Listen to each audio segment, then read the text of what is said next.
the idea of morality. Now, morality is a very easy subject, right? It's just choosing what is right or what is wrong, what is good or what is bad. It's just differentiating the two. But when we beg the question, why should you be moral?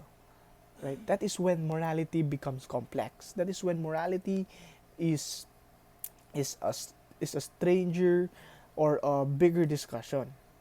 Now, justifying why one should behave morally is surprisingly a difficult task. Now, proposed justifications are found throughout the history of moral philosophy, but these reasons to be moral remain controversial. The fundamental question, why be moral, still seems in need of a satisfactory answer. The question can take other forms, like why should I care about my morality? Why do moral considerations have normative force? Why are the demands of morality obligatory? See, those are the questions that would beg you to answer. However, no matter how it is persisted, it has always addressed the foundations of morality, why we believe moral considerations should influence how we ought to act. The practical consideration that conflicts with morality is almost always one's rational self-interest.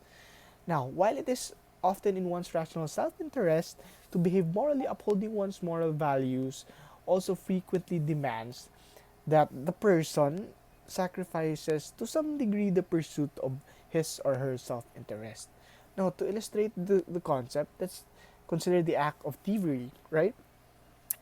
It is almost universally regarded as that it is wrong to steal someone else's property exclusively for one's own benefit. Now, what if I tell you that you were in need of money and you found money on the ground? Would you steal it or not? And you obviously know that it's not yours, right? And you are in need of money, and it's like God, or not, I would not blame God. It's like faith telling you that take this, it would help you. Now, that is when morality comes into question.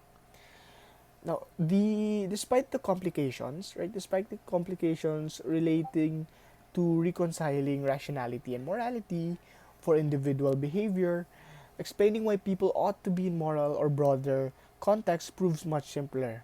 No society can coexist without a moral foundation. The ongoing practice of moral principles by members of society is a necessary condition for society's stability and prosperity. Uh, the school year has been great. Online classes has been great, and the subject of philosophy, and it really gave me a new perspective of philosophy, and it really gave me a new perspective of morality.